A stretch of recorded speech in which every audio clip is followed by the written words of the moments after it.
Good evening, I'm Dennis Ward. Welcome to APTN National News. Today is day 3 of Iqaluit's water crisis. The Nunavut capital's water supply has fuel in it, and that means you can't boil away the problem. And over 7,000 people are beginning to feel the pinch. This from our Kent Driscoll tonight in Iqaluit. The Sylvia Grinnell River has clean water, and you can get here by car from Iqaluit in around 10 minutes. Even when the water's working the way it should, many Iqaluit residents prefer their fresh river water. Most didn't imagine a time where it was the town's only water source. Residents are filling anything that will carry water and bringing it home. The city's plan is similar. They're filling these water trucks right from the river, driving downtown and distributing it to residents. You're supposed to boil the river water for a minute before drinking, which sure beats the piped water right now. The petroleum hydrocarbons in Iqaluit's water can't be removed by boiling. It's so toxic that pregnant women and infants are advised to not even use city water to bathe. These City of Iqaluit workers have been working since 8 a.m. until midnight, since Tuesday, with no let-up in sight. Test results for the water contamination aren't even due until Monday. Iqaluit residents can handle a lot.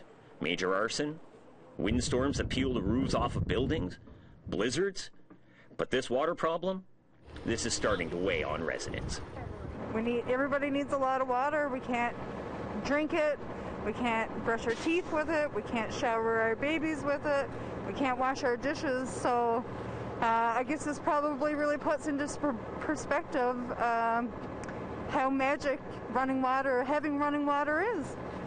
I'm surprised Red Cross hasn't come in with a truck or a couple planes full of water, because this is the time that we really need it. They should be here to help out as well. It is stressful because I have to wash dishes. Like the tub I have here, it's gonna last an hour actually for both of us, because I'm using it for dishes and I'm using it for the food, so one jug is like good for one supper. Jugs of water from the south, the government of Nunavut promised, started landing at the airport today. But scenes like this are likely to continue. After all, can you airlift enough clean water to supply a community of over 7,000 people? If you can, how long can you keep it up for? None of these questions have easy answers, but Iqaluit residents are going to have to find out. Kent Driscoll, APTN National News, Iqaluit. An Inuit community in the most northern reaches of Quebec is under red alert. This after a COVID-19 outbreak in their community. And the community's mayor says they are nearly out of vaccines. Tom Fenario has that story. Iqaluit is the northernmost settlement in Quebec. Located in the Inuit territory of Nunavut, its name loosely translates as the place where ice accumulates because of strong currents. But this week it became known for something else. The approximately 400 people here are currently in lockdown because there are 8 active cases of COVID-19. It's hard to be isolated, and it's stressful. The community has been locked down for the regional travels, and there's no school, no daycare, and the public places are closed. Compounding the problem is that according to the most recent stats, only 55% of people over 12 are vaccinated. That's 30% lower than the province as a whole. Also of concern is that 400 kilometers to the south, the community of Inukshiwak has an active case. Their vaccination rate of people over 12 is 38%. The rate falls to 28% when the whole population is factored in. Iqaluit Mayor Salamoni Hovovok says now that a vaccine passport is required to fly out of the community, more will get the shot once the lockdown is over. Except that he says the community is almost out of doses. We are expecting some vaccine in the coming weeks for the community. APTN requested an interview with the Nunavut Regional Board of Health and Social Services regarding vaccinations, but did not receive a response before deadline. Meanwhile, the Nunavut region battled a similar outbreak in spring of 2020, but it is not clear if the current cases are the more contagious Delta variant. This time is more serious matter, so we have to be careful of it. Police in Iqaluit are currently enforcing a curfew from 11 p.m. to 7 a.m. With the fall hunting season underway, the hope is that the latest wave will pass without incident and that things will get back to normal soon. The belugas are opening season on November 1st, and we are expecting to go hunting soon when there is no active cases in the community. Tom Fenario, APTN National News, Montreal. A Mi'kmaq fisherman is missing off the southern coast of Nova Scotia. A Sabaganaggity fishing vessel was about 27 kilometers off the shore, southwest of Yarmouth, when 3 crew members went to sleep. When they woke up, the captain from Sabaganaggity First Nation was not on board. 2 Coast Guard vessels, a helicopter, a Hercules airplane, and a provincial aircraft are searching the area. The 3 remaining crew members are back on shore. We'll have more on this story as it develops. In southern Nova Scotia, 4 Mi'kmaq communities have reached a tentative agreement with the Department of Fisheries and Oceans. It will allow them to launch a moderate livelihood fishery in their traditional territory, which includes some of the most lucrative lobster fishing areas. The 4 First Nations developed the tentative agreement with the federal government to harvest lobster in their traditional Mi'kmaq district, but the lobster will be harvested during the regulated commercial season. The communities will share 3,500 lobster traps with 70 traps per person, and the lobster will be authorized for commercial sale. Some community members say the deal is the same as a commercial license, but Eric Shiley, a lawyer for an advisory group for the Assembly of Nova Scotia Chiefs, disagrees. Well, it's different from the commercial fishery in the fact that harvesters and gear are going to be identified by the community, and the community is going to make decisions about how many people are designated as harvesters. And another Winnipeg cab driver is facing charges. Details coming up after the break. Meanwhile, a cab driver in Winnipeg has been charged with extortion and dangerous driving after taking off with an Indigenous woman hanging out of his vehicle yesterday. This video was posted on Facebook by the woman's friend and shows the driver taking off with the woman hanging on. The 23-year-old woman reported to police that the cab driver was withholding her phone until she paid him. She said when she tried to grab the phone, that's when the driver took off. Police say the woman suffered minor injuries. This is the second incident involving a Winnipeg cab driver in the past month that has resulted in criminal charges. Now back to that story about a new Winnipeg City bylaw that makes it illegal for homeless camps to be set up near bridges. Here's that story from Michelle Karlinzig. As of October 1st, it's illegal for people in Winnipeg to camp or have fires next to bridges. The move comes after countless fires sparked up over the years. Now, the city says it's unsafe for people to live there. Camp residents say they aren't sure where they'll go next and say the bridge is a safe space. It doesn't rain under the bridge and it doesn't snow under the bridge, so a little bit of safety, security, I guess, that way. This gentleman, who used an alias, says city police came this morning to tell him he had a week to find a new home. He says he can't go to shelters because he doesn't have any identification.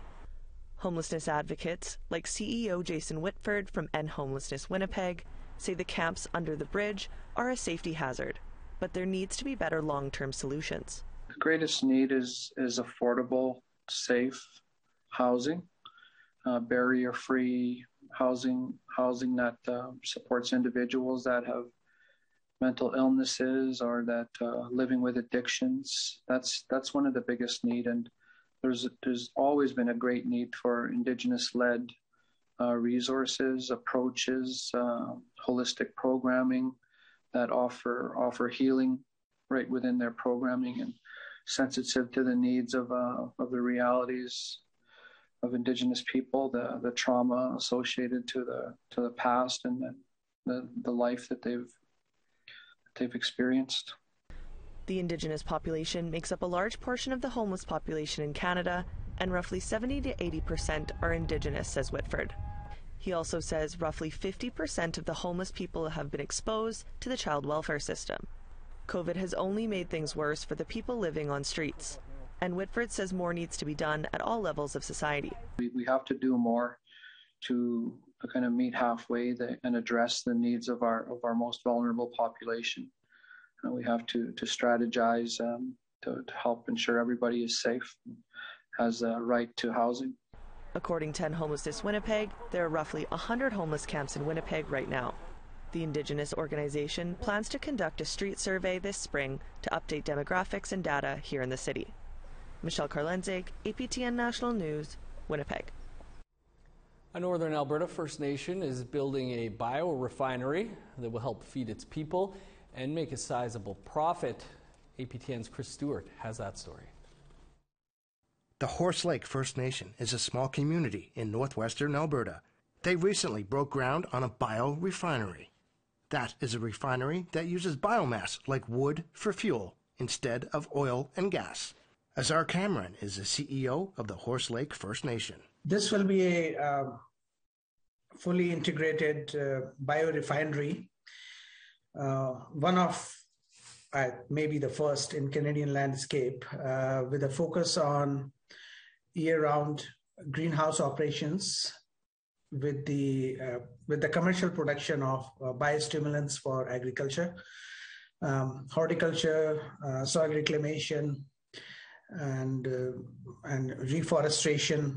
That commercial production could generate about $1 million a year in revenue. Biostimulants help plants and trees grow faster. Cameron says the refinery will be carbon neutral and will benefit the community with vegetables from the greenhouse. The greenhouse, the food produced over there is a bonus for the communities, and it's just, and even then after that, there will be more energy than we can use, which can then be channeled into all kinds of other energy uses, including if you want to heat another building, for example, or maybe just add another greenhouse. Cameron says the refinery will produce some employment as well. Community is certainly excited about it. There's a lot of interest. It creates jobs. It creates permanent jobs as well as seasonal jobs. For the seasonal jobs will be for the biomass. It is expected to be fully operational in January. Cameron says he hopes to expand in the near future. Chris Stewart, APTN National News, Edmonton. A new episode of Nation to Nation is coming up right after the news. Here's host Brett Forrester with a preview. Both the Mohawk Institute and Mount Elgin residential schools were in southern Ontario. Both opened prior to Canadian Confederation, and now both will be searched for unmarked graves. I speak with survivor and former National Chief Del Riley about the probes. Plus, all is quiet in Ottawa now, but don't expect that to last. Political Studies professor Kathy Walker joins me to speculate on how Indigenous issues may figure into this session of Parliament. And Métis Nation of Ontario President Margaret Froh responds to the latest barbs from MMF President David Chartrand. That's all happening in just a few minutes.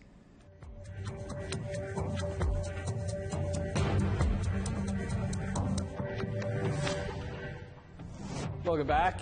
Time now for our photo of the day.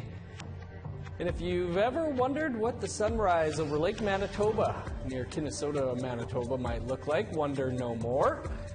Thanks to our viewer, Casey Doken, for this great picture. It looks great indeed. Keep these shots coming by sending us your photos to share at aptn.ca. And be sure to tune in each day to see if you are our next photo of the day. Now let's take a look at tomorrow's weather forecast. Starting on the east coast, 10 with showers in St. John, 16 for Halifax. 7 in Kuujjuaq, rain in Nain with a high of 5. 20 with showers in Montreal, rain, and 13 in Saguenay. 16 in Sault Ste. Marie, 18 and cloudy in North Bay. Showers in Thunder Bay with a high of 12, 8 and rain in Sioux Lookout. 7 with rain for God's Lake, showers and 6 in Norway House. 8 with rain for Winnipeg, a chance of snow, and 11 in Brandon. Sunny and 11 for Regina, Swift Current, and North Battleford. 11 and sunny in Meadow Lake, 9 in La Ronge. Over in northern Alberta, 11 for Fort McMurray and Grand Prairie. 14 in Edmonton, 15 in Lethbridge. Showers and 13 for Vancouver, 12 and rain in Victoria. 8 with showers in Prince George, 9 in Fort Nelson. -1 in Old Crow, 0 with snow for Dawson. 6 in Yellowknife, snow, and 0 in Norman Wells. -1 with snow for Sax Harbor, 3 below and snow in Inuvik. 6 with showers in Whale Cove, 5 and rain in Arviette. -2 with snow in Resolute, +2 in Joe Haven.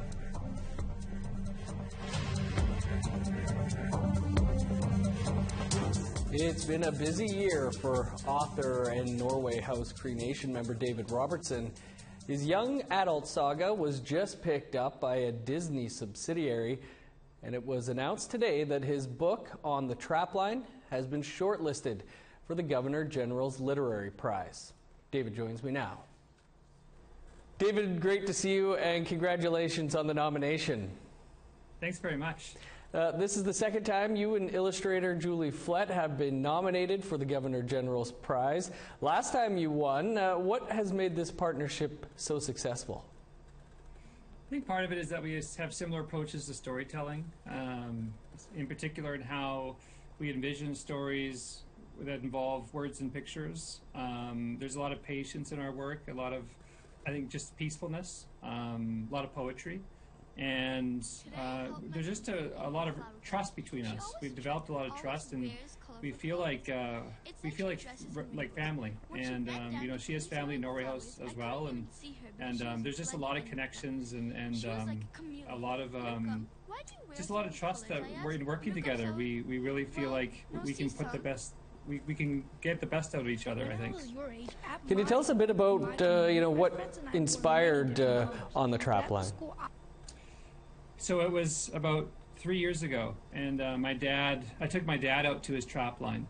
He'd asked me to take him, and he hadn't been for 70 years. So he hadn't been since he was a boy, and we just spent the day out there together. And just being out in the land, I just felt this overwhelming sense of being home, and it was just such a beautiful day to spend together. And after I left, I just felt compelled to just document it. And I was on a camping trip with my family, and I just wrote it down on a notepad. It's the first and only time I'll probably write down a book, not on a laptop. But it was nice to be able to just actually write it in nature because we spent that time on the land together. And so it came from there, and I just made it a grandfather and a grandson rather than a father and a son, because I didn't think anybody would read a picture book with like a 44-year-old dude. So it was, and I like those intergenerational connections. They're really powerful, and that's kind of where it came from. It was just like really trying to pay tribute to our relationship and to my dad. Well, this has been kind of a big week for you, as some other news slipped out about a deal you have with Disney subsidiary ABC. What can you tell us about that deal? Yeah, it was something that we've been working on for the last several months with my film agent at Westwood Creative, and there was some interest in the Barren Grounds and the Mississauga, just because the Barren Grounds has had a really good year, and it was a matter of working out some of the details and making sure it was a good fit. And then, for me, it was like keeping my mouth shut until I was able to talk about it. And so I finally was able to talk about it this week. So that was really fun. Yeah, that would be tough to keep that under wraps. Well, David, it's been you're on quite a run here. Congrats on it all, and wishing you the best of luck here with the prize as well. All right, thanks, Dennis. I appreciate it. After uncovering the pages of the Colonial Playbook last week, APTN Investigates is now exploring the Colonial Toolkit, exploring the tactics Indigenous peoples are using to break free from colonialism. Here's a preview.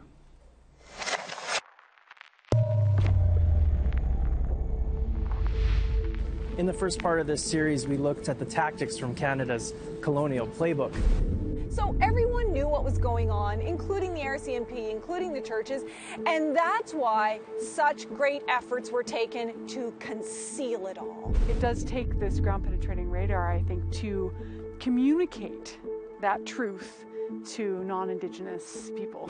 I just really wish that survivors had been believed when they first started to tell those stories. Yeah, I was watching television and I saw the Prime Minister. We are not fighting Indigenous kids in court. And yet that next week, we were going to federal court to defend children against the government of Canada. That shows us where we are in this whole colonialism debate, is that the government still feels it can stand up and really lie to Canadians and lie to itself. And now we look at those who are countering the playbook.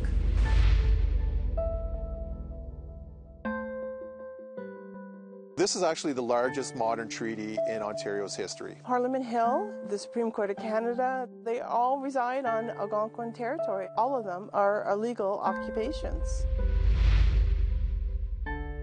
This is where the Ryerson statue was. It wasn't just the removal of the statue like in a protest, but it was considered something very community-based. How have we fought back? Because I think what we need to be talking about is that we're not victims, we have strength. And while we've been victimized, that doesn't mean that we're powerless. We're not just survivors, we're powerful, resilient people. That's what I want to talk about. Looks incredible. You can catch the Colonial Toolkit on Friday. That's tomorrow, right after our newscast on APTN Investigates. That's all the time we have for your APTN National News for this Thursday. For news anytime, you can visit our website, aptnnews.ca. I'm Dennis Ward. Thanks for being with us. Stick around. An all-new Nation to Nation with Brett Forrester is up next. Have a great night.